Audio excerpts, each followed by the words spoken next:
Hey guys, it's Goosebumps Completionist. Today I'm ready to bring you my very first Shadow Zone book review for you all. And I decided to start with book number 9, Alien Under My Bed. Now, Shadow Zone is a series written by J.R. Black. I'm not sure if J.R. Black is the same person who possibly worked on a series, I think from the same publisher back in the 90s called Cyber Zone. But I've always thought that the series looks similar enough, and they probably are related. But I heard about this series when I got back into kids' horror, even though I never read these books as a kid or have seen the 2 feature films that were based on 2 of these books. Yes, if you didn't know that, there's 2 Shadow Zone feature films from the 90s that were based on books from this series, and they were Showtime original movies. I'm not covering a book that was turned into a movie for this review, but we'll get into that later on when I talk about The Undead Express and My Teacher Ate My Homework. But Alien Under My Bed. I heard that this one was, I think, mentioned by a few people to be the best of the Shadow Zone books, and some people even went out of their way to say that this is one of the best Goosebumps knockoffs of all time. And I have to say, after reading this, there's a lot about this book that I've really only ever found in this way in this story. And I'm shocked to say that. You know, I'm somebody who's experienced a lot of kids' horror in my time, but this was a really refreshing book, despite aspect or two that I wasn't too big on, but we'll get into that in the review portion. So, Shadow Zone. This was a 13-book series from the 90s. It came out right around the time when Goosebumps started to really surge in popularity, and this was the period of time where series like Bone Chillers, Spine Tinglers, Dead Time Stories, Shadow Zone, they were all coming out of the woodwork from different publishing houses to try to capitalize on the growing market that was kids' horror. And I've talked about kids' horror as a thing that was already prevalent in the market before Goosebumps and Are You Afraid of the Dark came out on the scene in 1991 and 1992. But by the mid 90s, Goosebumps was so hot. Anything that it can be correlated to merchandise wise, book sales, I mean, it was like the most electrifying thing in the book world for, kids media. So I can understand why authors and publishing houses wanted to flood the market. And what ended up happening was in like 97 and 98, all the knockoffs oversaturated the market. And then Goosebumps kind of oversaturated itself in the market to where it crashed in 98. And pretty much there was a mass extinction and there was no knockoffs anymore after a certain point. And it was just Goosebumps left standing, and Are You Afraid of the Dark came back a little too late. But nonetheless, I mean, it was a wild time. And sadly, I think Shadow Zone has fallen into obscurity despite it having 2 films to its name back in the day, despite there being some sort of potential to be had. I'm guessing the books never sold well, and you probably only ever got to see these books in places like Kmart's or something uber specific, like a Kmart back in the day that would acquire smaller publishing house books to compete. But this is one example. This is going to be an expensive book out there on the internet. If you're trying to find this for your collection just to read or have, go out of your way and get this. I don't know if it's on the internet, on archive or anything, but if you have an opportunity to pick this book up, pick it up and try it. This might surprise you in some significant ways like it did for me. So yeah, gets my recommendation off the bat. So that should tell you I really liked it. And I really did enjoy, if not love, a lot about this book. So I can't wait to talk about it with you. So now I'm going to get into the plot overview. I'm going to be giving some spoilers here.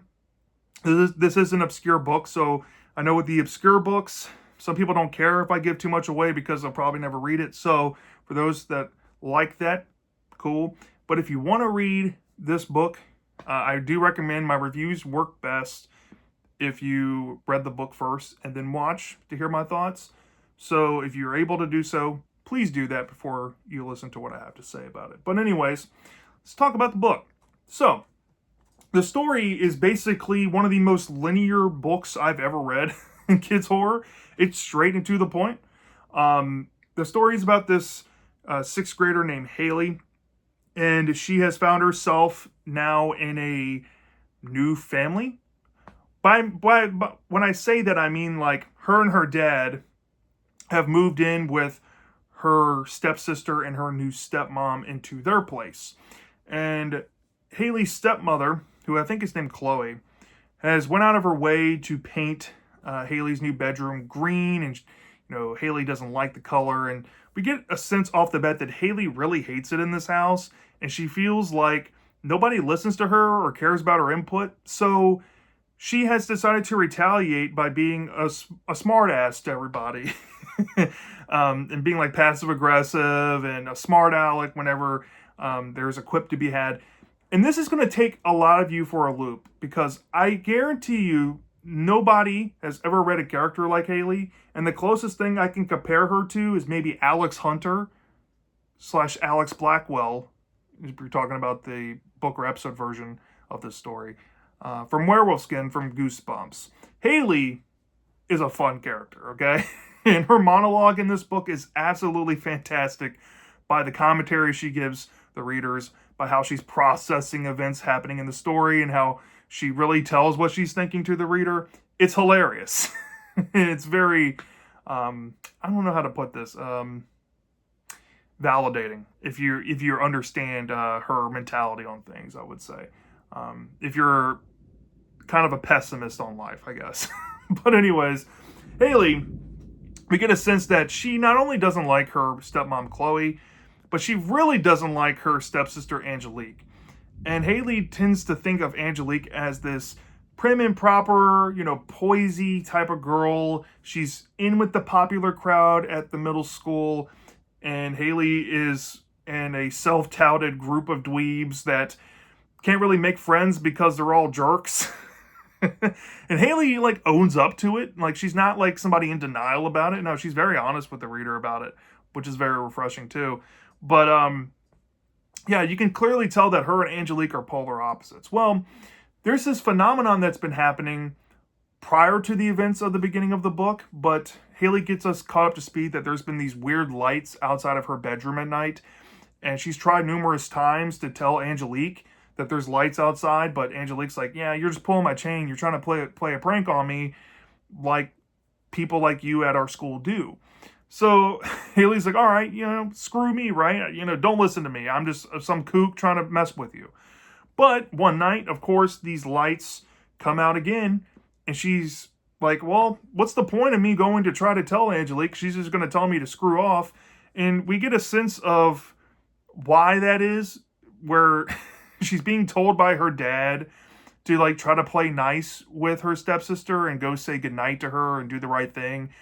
And, Angelique's just combing her hair, trying to have a conversation with Haley, not pretending not to listen. So you can kind of tell the frustration Haley's having with that. So she's like, all right, I'm not going to tell her anything. Well, the lights come, and then as she's starting to, try to process what she just saw, and when the lights disappear, there's a metal arm with claws that comes out under her bed, like this cover here, and claws at her pillow and rips it to shreds and rips up her bedding. And this, of course, freaks out Haley, but she finds that she can't scream. She can't move her body. She feels frozen, and her skin feels icy. It's very chilling almost to hear what's happening to her. And she looks down, like I guess in a side-eye kind of way, and looks at her, this figure come out from underneath her bed. And it's like this half man, half animal creature with metallic arm claws that is communicating with his mind to her. And of course, Haley's freaked out. She's like, how are you doing this? And the creature reveals himself to be an alien. As the title would suggest, alien under my bed. And the alien is a creature known as a Zabarian. And Zabarians come from a faraway planet. And there's this other race of aliens that might be out there that are rivals to this alien group. But this Zabarian tries to console Haley and says, hey, look, I'm a peaceful creature unlike these other aliens. I'm actually here because I was left behind by my own people. And I just need a place to stay. So my agreement is, if you agree not to scream and you agree not to tell anybody that I'm here and I can live under your bed, I'll coexist with you and I can possibly help you get what you want. And she's like, well, what do you mean by that? And as the alien unfreezes her, he essentially tells her that he has certain powers and abilities that can benefit their relationship, I should say, as long as the agreement is met, right?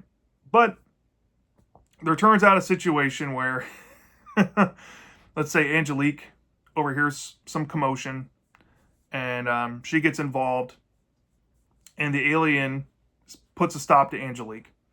And, because Haley already had this experience, she's telling the alien, hey, you need to stop this. And he's like, well, I'll stop it on one condition. I'll erase her memory with my mind powers and all this, because the Zarbarian creatures, as we learn in this story, they have powers that go back to their childhood, because at a young age, they, instead of how humans train, like linguistics and history and all that, Zarbarians mainly focus on the power of the mind. And that's why Zarbarians have similar intellect to humans, according to him, but they're vastly superior than humans. And the Zarbarians kind of look down on them for being dumb. And Haley's like, all right, well, I get that you're flexing your powers and you're gonna erase Angelique's memory, but you really have to be careful if I'm gonna cover for you and all this. And he's like, all right, whatever. Well, also around this time, he needs a human name, because there's this aspect of how he pronounces his actual name. Sounds like I think the book described it like a hyena squeal or something, and it's unintelligible to the human ear, or I guess tongue. So Haley has this stuffed animal that she has around named Chuck, and she's like, well, this stuffed animal's named Chuck, and the alien's like, well, I like that name. It sounds good to my native Zarbarian tongue. I'll take the name Chuck. And then, there's a scene where she looks under her bed and she has some stashed away magazines, and he's looking at this teen, heartthrob magazine, and he's like, so this guy on the cover, is he like a conventionally attractive guy? And she's like, well, yeah, he's like a teen heartthrob, girls love him, he's on this popular show, whatnot. So Chuck takes it upon himself to kind of show off his abilities, and he changes his appearance to look like this celebrity on the magazine cover. And he's like, well, this is going to be a way I'm going to be able to blend in with everybody. So if, in case your family catches me, worst case scenario is I just look like a boy that has snuck into your room. And best case scenario is maybe they'll think I'm conventionally attractive, or actually believe that I'm this celebrity. But Haley's like, well, that's the problem. You're going to stick out like a sore thumb because you look exactly like this guy. So you should change up your look a little bit. So, Chuck changes up his hair color. He changes up his nose a little bit, maybe his outfit. And Haley's like, okay, well, that's better. But, it gets weirder, because the following day, Haley wakes up, and of course, there's some weird things going on with her because of this interaction with Chuck, and she feels like there's some invasion of privacy, because there was another small agreement that Haley wanted to happen, and that is this aspect that Chuck can read her minds and her thoughts. And she's like, well, I'll agree to helping you as long as you don't read my thoughts, right? Because I just feel like that's too weird. But then Chuck is like, well, I practiced a human practice and I crossed my fingers, so, I told a lie. I'm actually not going to honor that. So she's worried that this alien could possibly make her say or do things against her own will, because he has really high intelligence and mind powers, and has the power to alter his, I guess, cells in his body, because his mind can do that, like an octopus, I guess. I don't know, it's very vague in the book. But we see some of this exercise in the morning, and there's some things said to Angelique that aren't necessarily out of character or out of line in how Haley is thinking, but she's obviously not trying to say those things. And it gets weirder at school, because when she arrives at school, she has this girlfriend And the girl's like, hey, have you seen this new hot guy at school, blah blah blah. And then we see Angelique and her girlfriends swooning over this guy. And when Haley sees him, it's none other than Chuck. And she's trying to get Chuck's attention, but he's playing coy, playing this new kid. And, he has his backstory where he's like he's this exchange student from Nepal, and he's here as a transfer student, and all these girls think he's like mega attractive, essentially. And Haley tries to get his attention, and she pulls him over outside, and she's like, "What are you doing?" And he's like, "Look, I said that I would, honor our deal. I'll stay out of sight, but I never said that I wouldn't try to go out in public and try to assume a normal life, because I am stuck here after all. I got to figure out what to do with myself." And Haley's like, "All right, get to the gist of it. Why are you doing this? Why exactly were you left behind here?" And then, of course, Chuck's like, "Well, if you must know, I'm actually here not necessarily because I was left behind here. I came here on a mission. And my mission is to study humans, because this is a rite of passage for all Cyberian beings. We get sent to other planets with life forms. But for me, I wanted to come to Earth because of humans. And humans are very close to Cyberians in terms of intellect and intelligence. And Cyberians have been experimenting on humans for years, according to him, where they'll take a human back to their home planet and they'll do teeth extractions and make them eat like insects and stuff. And they, I guess, practice mind powers on them or something. And this, chills Haley to the bone. And he's like, and she's like, "So you're here to get somebody?" And he's like, "Exactly." And she's like, "Well, I don't know why you want me. And, I'm not that smart. I'm not going to be a perfect specimen." Because Haley thinks that this alien's actually coming after her. But then it's all reversed, because Chuck's like, no, I'm not after you. I'm after your sister, Angelique. And Haley's like, "Oh boy, well, this is not going to go well. I know me and my stepsister don't like each other, but I can't have my stepsister taken to an alien planet. That's just wrong." So Haley, from this point, pretty much spends the rest of the book trying to figure out ways to work around the threat of Chuck, because Chuck can read her mind. He can make her say and do things against her will. He can freeze her body and make her skin feel ice cold and cause her pain. So she knows that she's going to have to figure out a way to save her sister Angelique without explicitly trying to say that Chuck is going to take her away. But as we see with a scene in an auditorium involving Angelique's hair, and it like halfway getting cut, and Angelique having to get a haircut, and some other scenes I don't really need to go down too much into because it's not too important, but it kind of is. I want you to experience that in the story. We see that Angelique is starting to believe that Haley is trying to sabotage her and, I guess, bully her. And as we learn, Angelique kind of chalks it up that, well, obviously Haley doesn't like her, maybe doesn't like being her stepsister, maybe doesn't even like her mom for marrying her dad. And we get insight on Angelique's perspective on Haley's treatment of her when Haley is sentenced to detention for a thing that happened in a library, let's just say, with some Jell-O. And that's as far as I'll go.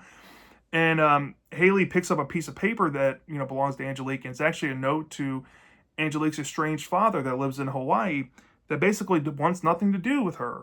And she's writing about how she's asking to come live with her dad because her life here, I guess, was fine until her mom married her dad, and her new dad, I guess, doesn't seem to really care that much and sides with Haley, and Haley's just a big old jerk to her.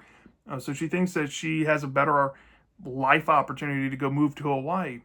And this puts into perspective how Haley has been treating her sister, and maybe there is a way to be better. And there's an opportunity presented by, Haley's father and Angelique's mother that comes kind of in the early to mid portion of the story I haven't touched on yet, where, Chloe, the mom in the story, is actually the host of this talk show in California where they live. And they're going to do a special on, step families, essentially, like, parents, getting married and then having kids, becoming step siblings. And she wanted their own family to be a part of the segment. And this perhaps is like capturing on camera these two going and having their spats together and what have you. And there's a couple of times of that in the book. Well, this puts into perspective how Haley, feels now about that. And she wants to try to make it right and try to save face with Angelique as best as possible, even though they clearly don't get along and they're polar opposites in terms of personality. But the connection that their parents decide to offer them is that they need to cook a dinner together and work together and learn how to communicate properly. And the whole idea is they're going to go shopping, take some money out to the grocery store, bring home the ingredients and cook. Well, this brings us to, near the climax of the story, after we get a glimpse of Chuck in a very weird fashion stealing the father's phone to try to signal to Siberians out in outer space with a cell phone to come rescue him because he's found a specimen and whatnot.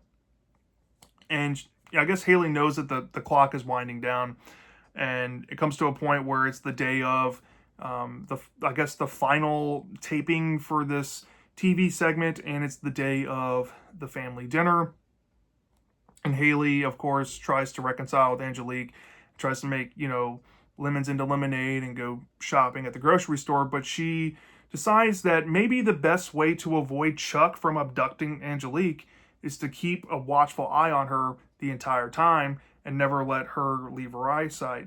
So at the grocery store, Haley decides to essentially stay on top of her sister until, after a few run-ins and some, back and forth banter about how invasive Haley is being, Angelique, of course, gets abducted, and Haley has to figure out where exactly to find her sister.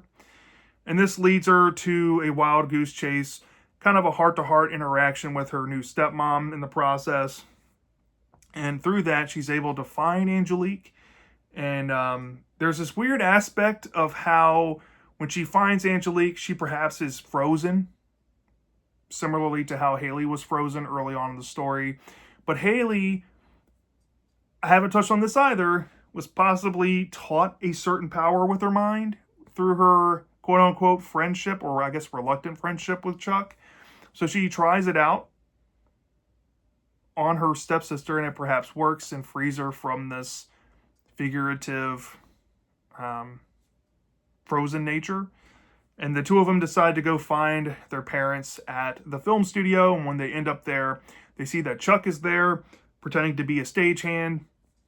Chuck freezes everybody in the group that's on the stage.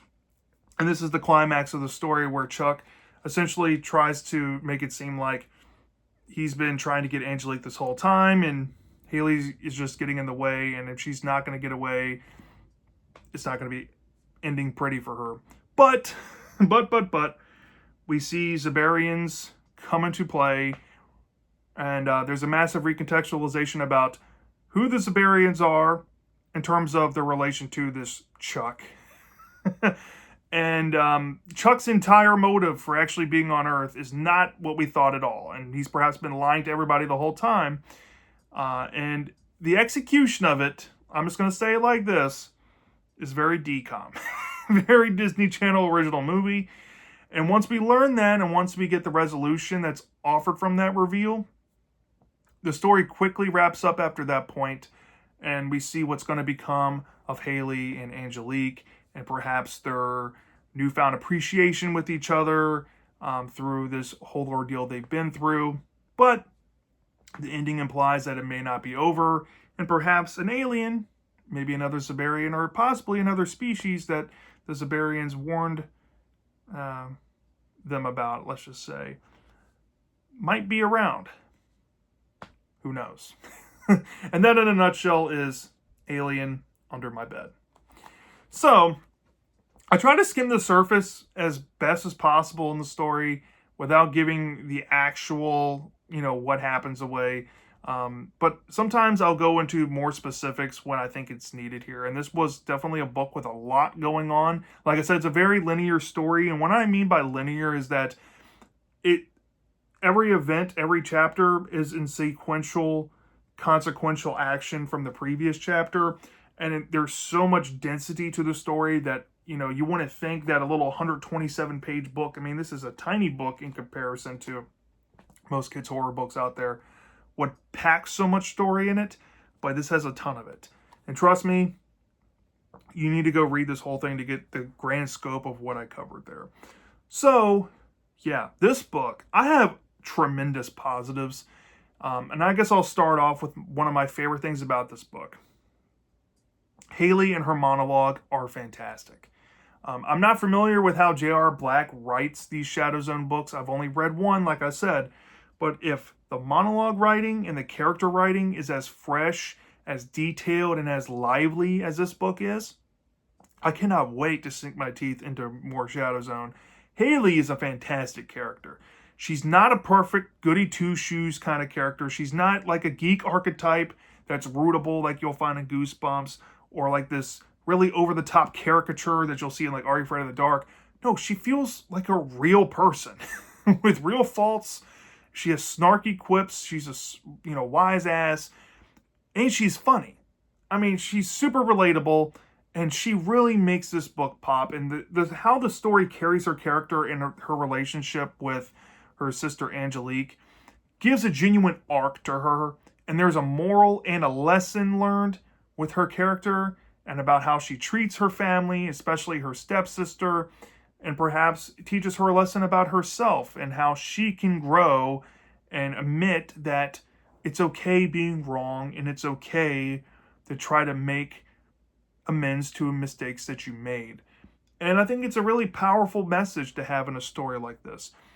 And, for kids' horror, tackling subjects like step families and, step-sibling relationships, I didn't touch on it in the plot review, but Haley touches numerous times in the story about how she lost her mom when she was 5 years old, and she only has one picture of her and her mom.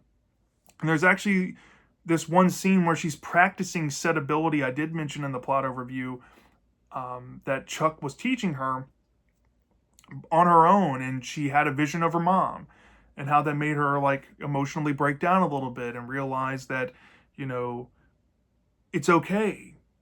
Her mom's still with her. She doesn't have to hold on to resentment. She can learn to love new family members. There's a lot of rich emotions, and all of it has to do with J.R. Black's focus on Haley and humanizing her and putting all these emotions and all of this understanding of stakes with her character, because we really do see that her sister's life possibly is in danger, and her family, as she knows it, whether it's perfect or not, is also in jeopardy, and she doesn't want to lose that either. So this book does a fantastic job with the characters, and even the side characters, like the parents, Chloe, Haley's dad, Angelique, even the little inconsequential characters like the mean girls at school and whatnot. They're well written. They're very well written. And it feels like I'm reading a movie at times with this. A DCOM, but still. Very good stuff. The villain, Chuck, he has his moments of greatness. There's a scene I wish I could talk about, but I don't want to give it away. You'll know it when you see it. It is so dark. What he decides to do in one particular scene involving Haley, and let's say freezing her body and making her, like, I guess hallucinate something that's deep rooted in her fear and her psyche, was horrifying. It's diabolical. Even though his villain is recontextualized to some DCOM level crap near the end, Chuck was really nice. He reminded me of the villain that I really loved from Creatures from Beyond by R.L. Stine, and that made me smile. I don't know what else to say. Chuck, very interesting character, and he works very well. In terms of like prowess and atmosphere, the writing really isn't strong in those areas, but I do get a sense that the scope of the story that we got here was very immersive. I will tell you that this was a very easy read. It was a breeze to get through. I kept wanting to read. I didn't want to stop turning the page. And that takes a lot, especially these days with kids' horror. A lot of it's in one ear, out the other. But as a whole, this book was just so engrossing, so engaging. And honestly, there's aspects to it that you really don't see coming. There's so many possibilities that J.R. Black throws at you in this book that could possibly turn up, like maybe the other alien species could be what actually Chuck is. Maybe what we think of Chuck possibly isn't the whole truth. Maybe what we think of Angelique possibly isn't the whole truth, or even Chloe, her mom. There's so many different, breadcrumbs that the book leaves open. And you want to think that there's a mystery going on, but there is a mystery as in how Chuck is going to take Angelique away. Not really, but there is, right? And that leaves the ambiguity up to the characters. And like I said, the characters are very well written, and part of that has to do with the intrigue with them. There's just so many things about this book that really do pop. Really do. But like I said, if I had any negatives with it, it's in the final 3 chapters with there's I guess a double-decker twist in the story. The first one being what's revealed about Chuck. Like I said, it's straight out of a DCOM. I don't mind the twist itself. It's just that's the last thing I wanted to see in this book. It's the absolute last thing I wanted to see, because I was hoping that Chuck was finally going to be able to let his just freak nature fly. You know what I mean? I wanted to see the book just go balls to the wall and just go for that darkness in the climax. And it's literally recontextualized into a Disney Channel original movie kind of thing. It's not terrible in this context because of the story being so well told about Angelique and Haley that I'm willing to let it slide in a good amount of ways. But I still don't like that it went there. You know what I mean? Which leads me to the ending itself as well. The open-endedness and the, here we go again. The story's not over.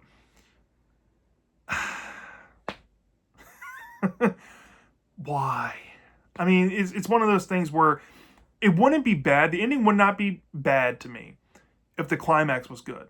I would have appreciated the ending. I would have thought it's clever. But when you don't have, in my opinion, when you don't have a good enough climax and you give an ending like, here we go again. It's not over yet. It makes the ending there not good. You know what I mean? You're like, oh, come on, man. Don't hit me with that when I just had a sour climax and resolution. And that, isn't the most damning thing about this book, but I will say it did kind of irritate me after the climax there. But other than that, this was a solid book. It was a very, very solid book, very exceptional book, a great book, nonetheless. If I had to rate this thing from a 0 to 5-star basis, given those problems, I definitely would still keep it above a 4.5 out of 5 stars. So it's automatically getting an A. Where I settle with it, though, is on the lower end, and I decided to deduct 0.4 points off the top from 5, and I gave this a 4.6 out of 5 stars. This is an A-tier book all day in the play. Like I said before, go check this book out if you haven't read it before. It's well worth your time. If you haven't tried out Shadow Zone, this could possibly be a great book to start out with. Or if you just like kids' horror and you're looking for something refreshing, go check this out. In my opinion, I like Creatures from Beyond from R.L. Stine a bit more. It's a very close companion book to this. If you wanted to do a back-to-back read, I think that it's a stark contrast in how the tones are presented in either. But I think that if you're into the more emotional stories with some more depth to them and some more allegorical messaging, this is going to do it for you. There's a rich allegory, emotion story going on here. I don't know what else to say, because I don't want to spoil exactly what it's talking about, because if I get into the meat of it, you'll be able to just read the book without reading it. So, yeah, go check this out, please. Please go support this. So, yeah, that's my thoughts on Alien Under My Bed from Shadow Zone. Let me know down in the comment section if you've read this book before. Did you love it? Did you hate it? I'm dying to know. And I'll see you next time.